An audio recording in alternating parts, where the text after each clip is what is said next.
We are in a time that I like to call the fifth industrial revolution. Is because not only is our economy changing, but it's changing at a rate that's faster than we've ever seen. If you saw a 2 year old that was trying to run, but they kept falling and stumbling, are you going to say, oh, you're so stupid you can't sprint? I say, no, it's a baby that they're learning how to walk. That's what AI is. I had this, what I like to call the oh crap moment. And it became extremely clear that if AI continues to grow at the rate at which it's growing, we are going to be out of business within 10 years. And so we made a hard pivot in our company from Briefs Media to Briefs Finance because the biggest threat to workers right now is not AI taking a job, it's a human that understands AI taking your job. AI is going to change things, it's going to change things fast.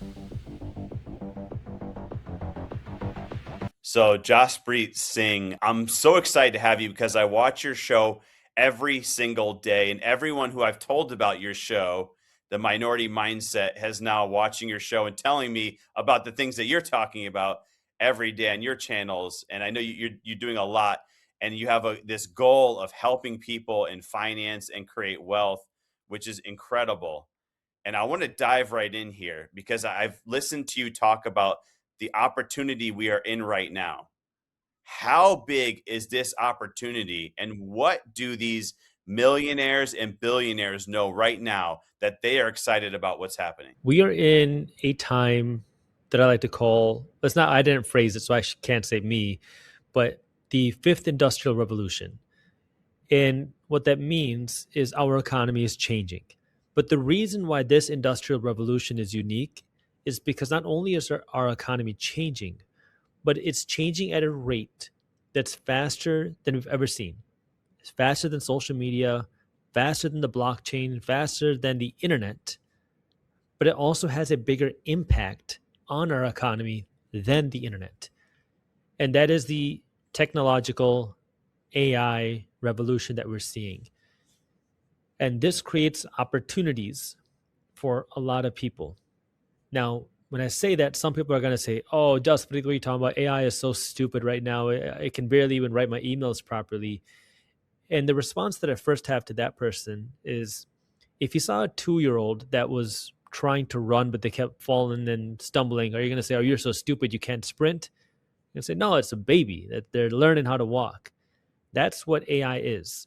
And the people that understand how to use it can get ahead of it. And I'm telling you this from personal experience because I used to run a company called Briefs Media. And I say used to because it's changing. We would focus on two main things. Financial news. We had a free newsletter called Market Briefs. We still do, where we break down what's happening in the markets. And then we would publish research for investors.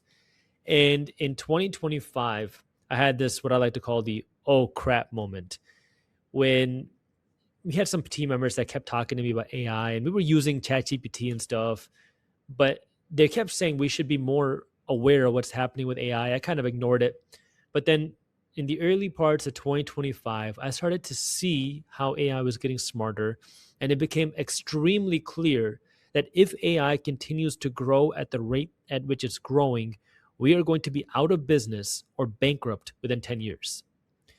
And then I did some more digging and I said, oh, it's not 10 years, it's 5 years. And so that was my uh-oh moment.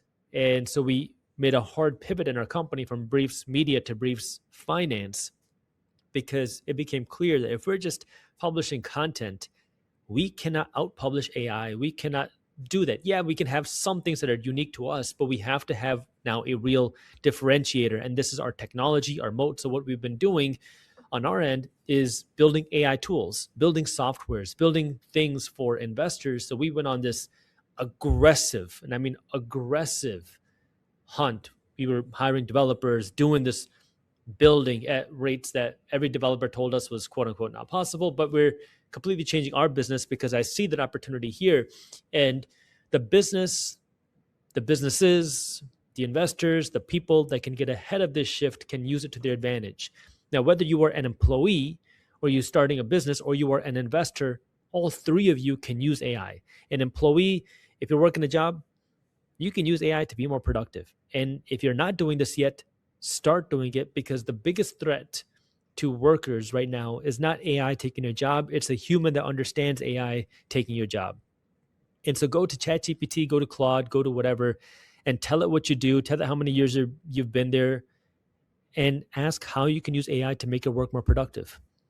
Ask it, are you being fairly compensated?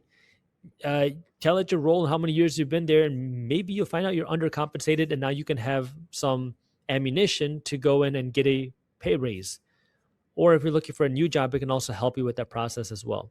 If you're starting a business, learn how to use AI. You don't have to create an AI product, but you can use AI to make it work more efficient. I met with a window washing company the other day, window washers. And he was telling me how he's using AI now to build routes to find his employees, like which house they need to go to faster, to do invoicing now virtually, so he doesn't have to go to everyone's house to do a quote on how much it's going to cost to do the window washing. And now they're implementing a way to get reviews after somebody has a great experience through their window washing business. AI is making that process better and more efficient. And for investors, obviously, you can use AI to help research your investments. This is what we're building. It's a tool to help investors research investments better.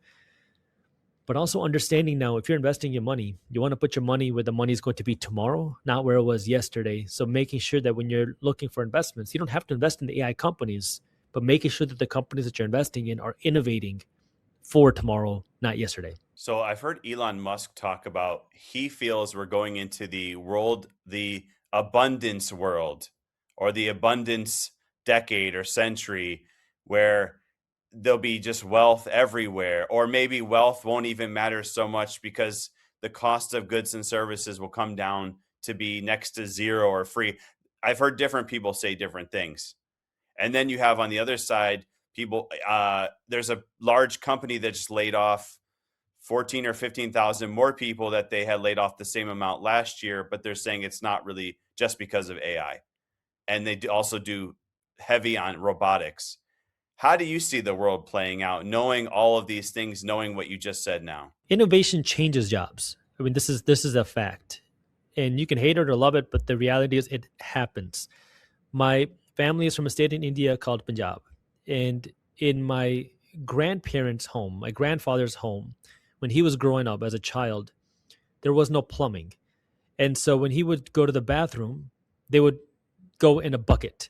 And there was somebody's job who would to come and clean that bucket or take that bucket out and give a new bucket every week. When plumbing came, he got laid off. So innovation is a part of life. Without innovation, you wouldn't have toilets the way that you have today. AI is going to change things. It's going to change things fast. You can hate it, you can love it. People will lose jobs, but there's a lot of people that are also saying that AI is going to create more jobs than it takes. The problem is that time in which the AI jobs get created is not going to happen directly overlapping when those jobs are being taken away. And this is where your job is to understand, number one, what are companies looking for? They use AI for one reason. It's to increase productivity. If you cannot increase your productivity, you are not going to meet the quota anymore, period. And that's where you want to understand, number one, how do you drive revenue for your company? Number two, if you don't understand, figure it out quickly. And then number three, figure out how you can drive more revenue for the company. And the way you do that is not just by putting in more hours, it's by learning how to be more efficient through AI. So it's going to change. Well, I appreciate you bring up toilet seats, because when I go to Japan, I get very excited because they have the most amazing toilet seats. I had to buy one at my house. I'm like, I need to put this in. And I sit there and I'm like sitting there on my phone for too long because it's just so warm and comfortable, by the way. I am excited about some of the things that you have said around what types of investment things are happening. Also, I've heard some of the pitfalls and things that you've also talked about. If I had 10,000 extra dollars right now, where is a good place you think I should be putting it? Look, personal finance is personal. And what I mean by that is if you have $10,000, the question is how fast can you turn it into $20,000? Now, the reason why I say that is because some people will tell you buy gold. Some people will tell you to buy real estate. Some people will tell you to buy stocks. And usually the person that is telling you that one thing has some sort of incentive on the back end to sell that one thing. I'm telling you this because when I teach investing, I say point blank, I have no idea what is going to go up tomorrow. So I buy it all. And realistically, every one is going to go up over the long term, but they're not going to all go up at the same rate at the same time. When the 2008 crash happened, real estate prices crashed from 2008 to 2012. The stock market was breaking new record highs in 2012 while real estate was still going down. So, two different asset cycles, two different markets. In 2022, the stock market fell by 20%, Bitcoin fell by 60%, real estate was booming. So, when you ask me, I have $10,000, where do I put it? The next question is, what is your risk tolerance? How long are you investing your money for? Because if you say, I want to make my return in 2026, go to the casino. I don't know. But if you're talking about, I want to be a long term investor, you can really put it in anywhere where the money is moving, so long as it fits your portfolio, so long as it fits your goals, so long as it fits what you want to do. Because you could put your money in the stock market, and the stock market has grown by 10% a year. Now, we might see a recession, we could see a market crash, we could see markets boom, I don't know. You could put it in gold, but historically, I know gold has been booming since the pandemic, but historically, gold does not do as good as the stock market. But over the last 5 or 6 years, it has been obliterating the stock market. You could look into real estate investments, which grows generally slower, but you get better tax breaks. You can get steady cash flow. So, what is it that you're looking for? And so, when I invest my money, and I don't recommend what I do to anybody else, I invest my money in 5 places. I invest money into my own business, Brief Finance. I invest my money into physical real estate because it gives cash flow, it gives tax breaks, and it gives you a hard asset. I invest my money into stocks. I invest my money into speculative assets, that's crypto and startups. And then I own some physical gold. And for me, this has been a way that I know that when markets go up and down, certain assets that I own are going to go one way, certain are going to go the other way, but it gives you that protection and it allows me to find opportunities wherever they are. I want to invest in the beaten asset. When stocks go down, I buy more stocks. When real estate gets hit and there's bigger opportunities, I buy more real estate. When there's opportunities in speculative assets, I buy more of those. So I want to go where the opportunities are, and they are changing. I mean, every month there's a different opportunity, but you got to find what's right for you and start with one. Don't diversify, because the mistake then everybody makes is to say, I need these 7 assets. And you take your first $10,000 and you just spread it thin. Start with one, be really good at one, dominate that, and then go to the next, then go to the next, and just understand that if somebody telling you should only buy gold, or you should only buy stocks, you should only buy real estate, they're probably selling you something. I love that.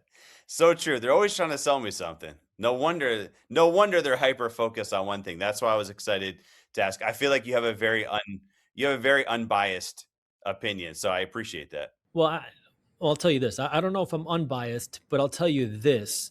Warren Buffett is one of the richest people in the world through stocks. Donald Trump became extremely wealthy through real estate. Michael Saylor, extremely wealthy through crypto. We have a lot of people that became extremely wealthy through businesses that never owned a stock or real estate. My bias is I want to help people be better with money. Obviously, I have products that we sell in Briefs Finance. We sell research to investors in the stock market.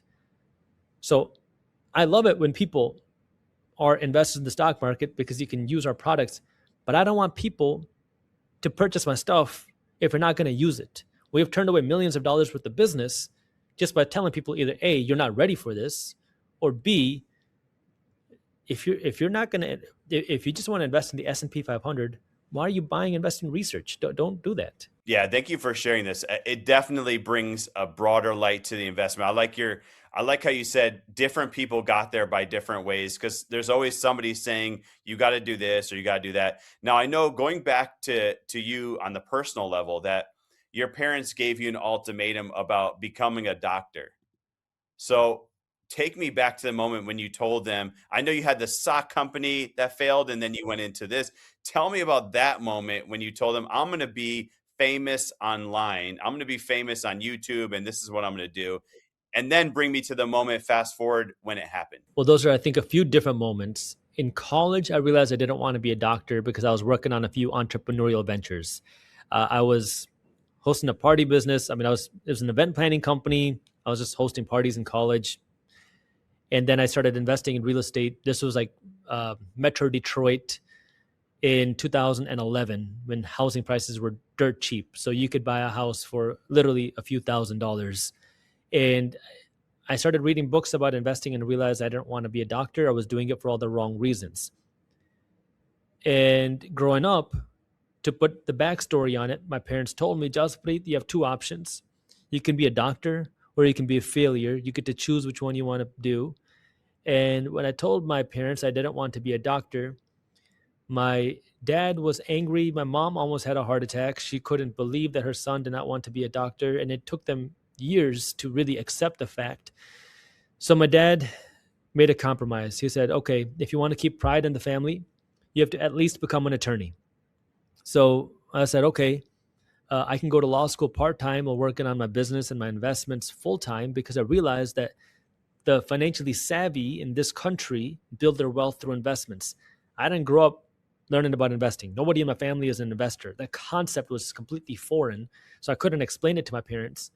But I knew that that's what I wanted to do because that's how you build wealth in this country. So I started really just diving into that full time. One of the businesses I was running was a sock company, and it didn't fail. Actually, it did good, but I realized that that was not my passion, because I didn't want to be in the business of just selling socks. And so I was working on that. I was investing in real estate. I had a real estate company that I was running too. I was doing a lot of things. I mean, I was in my early 20s, so I was working every minute of the day trying to figure out how I can build something. And along the way, I had started investing my money in many places, starting to see some success. I was so frustrated by the fact that I was never taught about money or investing, even though I had gone through so much schooling. And now I was graduating law school, but I didn't have to work as an attorney because I was seeing the success from the things that I was doing. So I started creating content. I didn't think much of it. I was just creating content because I was kind of angry that I was never taught this, and it was fun for me. Like in the first year of me making YouTube videos, year 14 months, I got my first YouTube check. It might have been 16 months. It was a little bit over a year. My first YouTube check was like $400, $425, something like that. And so I was just doing it because I was enjoying it, because I had so many other things that I was doing full time. And slowly that started to grow. My parents didn't know that I was making these YouTube videos. I don't think my dad saw one of my first YouTube video until it was like 400,000 subscribers. And yeah, so it kind of just happened as a passion project. And then that Minority Mindset channel grew. And then that became like uh, a big thing that I was doing. But I mean, Minority Mindset is what many people know me for. But what's ironic and funny is most of my time is running Braves Finance. Minority Mindset is kind of like my side hustle, my hobby. Uh, but yeah, that's how I do my time. Now my parents absolutely love what I do. I mean, my dad works with me. They're huge supporters, but it was a journey to get there. Hey, I can relate in this sense that my wife told me before we got married, because I dropped out of college, she would not marry me unless I had a college degree. So I went back part time to get my college degree, even though I never really needed it, nor would I use it. And all I wanted was to get a Lamborghini with a license plate that said no degree. That was like my goal in life. Um, but I can relate to the parental pressure of things, Yeah. and then in the end they realize, like you're saying, you're working with them. I mean, how amazing is that, and how great of a feeling is it? But generations are different, and that kind of leads me to this thought here. I've been thinking about this. I go to sleep at night thinking. I don't know why I'm thinking about this, but this wealth transfer that's going to happen from that generation. I'm guessing your parents might be baby boomer generation. I'm thinking we're around the same age, but maybe I don't know. Maybe we're different. But the baby boomer generation is going to transfer a massive amount of wealth. From what I've read, it's the largest wealth transfer in history, and it's going to go from their generation mostly to millennial Gen Z. And I just read 38 trillion in real estate from Wall Street Journal last week.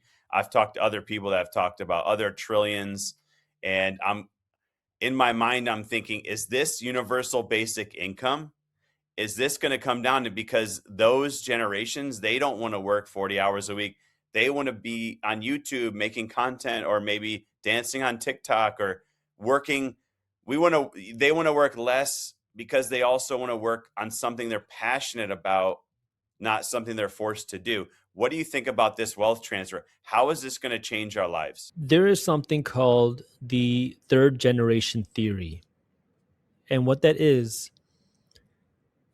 somebody goes and builds wealth wherever.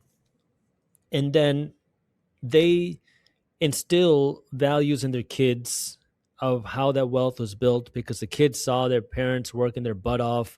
They saw what had to be built there. So the kid then has those values, and the kid can help grow and accelerate that wealth. But then the next generation is now where things start to change.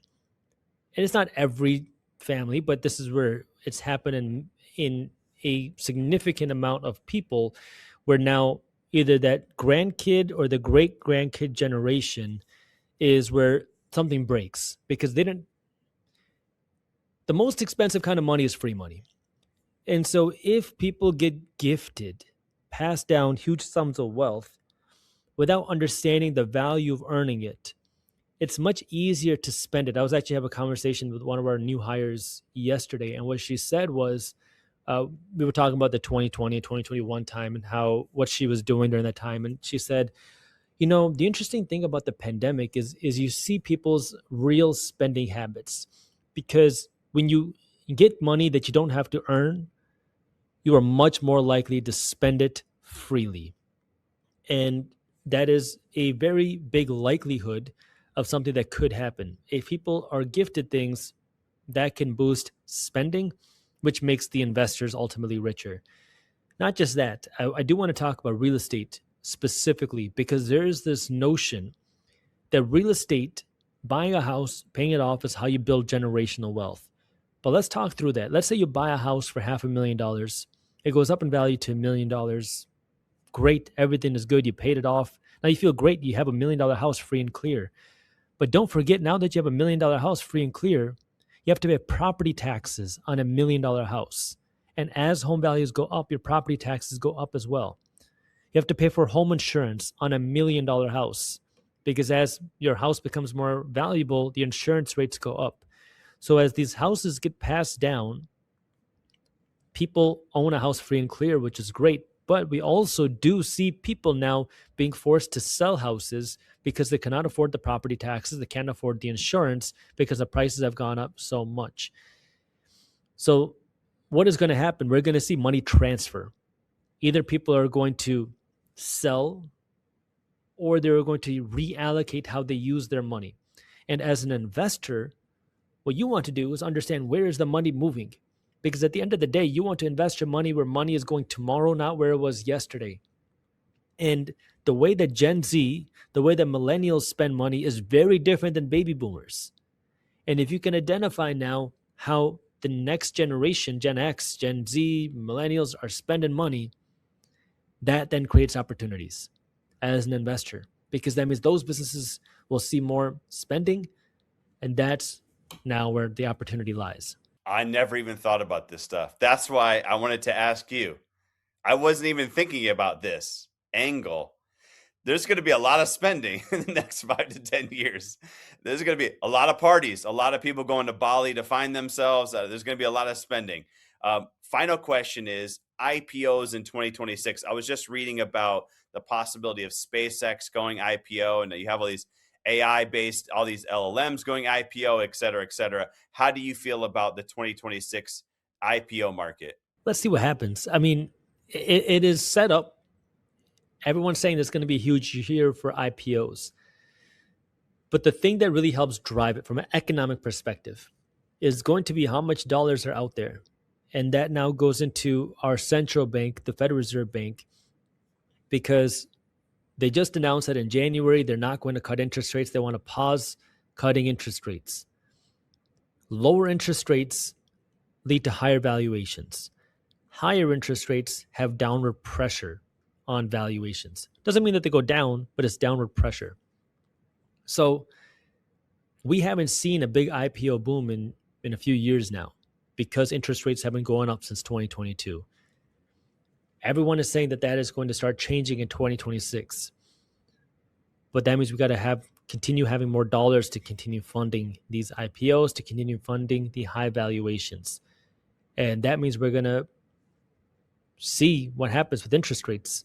But lower interest rates and more money printing also have consequences, which is inflation. So, yeah, I think it's going to be interesting. We have a lot of changes happening in our economy because low interest rates have consequences, high interest rates have consequences, and there's concerns about our dollar. There's concerns about the economy, yet investors keep getting richer. So that's the conundrum that can only go on for so long. You're like the human ChatGPT, by the way. Like I never even thought about these things. I need to get the AI tools that you have. I need to get the investment emails and research that you're doing. I mean, this I'm super excited. Like I've never been more excited in my life because I also look back to like you're saying 2008 to 2010. I didn't have any cash to buy anything. I remember I was living in a condo that was being sold for $25,000 in Orlando. Like it's in a gated community but I didn't even have $25,000 to buy the condo. I'm like, if I bought 5 of those condos, I could have retired because they're now worth like hundreds of thousands each because everyone was just, losing all their homes. It was a crazy time. And I got to say, I super appreciate you, by the way. Thank you for all you do. Your mission in life is really, truly incredible. And you know what? Being an attorney, I feel like being an attorney just always is helpful. I just feel like I want to be an attorney because it just seems like just good to have. You never get screwed in business, I'd imagine. But really, I super appreciate you. And if people want to get in touch with you, though, if they want to get, I know these other tools, and I'm sure everyone's seen your show. But if there's any site or anything you want them to go to? Sure. Yeah. I mean, I publish videos pretty regularly on my Minority Mindset YouTube channel. You can check out Briefs Finance at briefs.co, and you can read Market Briefs, which is our free financial newsletter. And if you like it, and if you're an investor and you want to see some more advanced research products and tools, you can check out Market Briefs Pro and our other tools that we have as well. Well, thanks again for joining me. And my head is, I'm like, I need to go chat with my chat GBT so I can like upload all this information, by the way. But thank you so much, by the way. I know we reached out like a few months ago and I couldn't even believe that you said yes. I was so excited to have you on today. So I super appreciate your time. Thank you for having me. It was really a pleasure and an honor to be on with you.